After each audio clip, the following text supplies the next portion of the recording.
மணக்க நண்டு மசாலா ரொம்ப சிம்பிளாக எப்படி பண்ணுறதுன்னு பார்க்கலாம் வாங்க. ஒரு பேனில் ஆயில் போட்டுக்கோங்க. ஆயில் நல்லா சூடானதுக்கப்புறம் வெங்காயம், தக்காளி, சீரகம், சோம்பு, முழுமிளகு, கிராம்பு, ஏலக்காய், பட்டை போட்டு நல்லா வதக்கிக்கோங்க.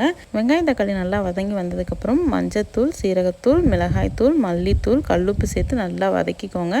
ஆறுனதுக்கப்புறம் மிக்ஸி ஜாருக்கு மாற்றி நல்லா ஃபைனாக அரைச்சி எடுத்துக்கோங்க. இப்போ தாளிப்புக்கு என்னோடய காஸ்ட் அயனில் எண்ணெய், கடுகு, சோம்பு, கருவேப்பிலை, பொடியை நறுக்கின வெங்காயம் சேர்த்து நல்லா வதங்கினதுக்கப்புறம் இஞ்சி பூண்டு பேஸ்ட்டு சேர்த்திக்கிறேன்.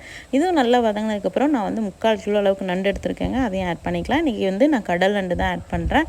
இப்போ இதை அப்படியே ஒரு 2-3 நிமிஷம் சாட்டே பண்ணிட்டு அரைச்சி வச்சிருந்த விழுதை சேர்த்து நல்லா கொதிக்க விட்டு நல்லா சுண்டுனதுக்கப்புறம் இறக்குனீங்க அப்படின்னா சூப்பரான நண்டு மசாலா ரெடி ஆயிடுச்சுங்க. இங்கே பாருங்கள் எவ்வளோ சூப்பராக இருக்குன்னு. கண்டிப்பாக அதை வீட்டில் ட்ரை பண்ணி பாருங்கள். ட்ரை பண்ணி பார்த்துட்டு எப்படி இருந்துச்சுன்னு எனக்கு கமெண்ட்ஸில் சொல்லுங்கள். உங்கள் எல்லாரையும் இன்னொரு வீடியோவில் சந்திக்கிறேன். Until then bye bye, take care, bye bye.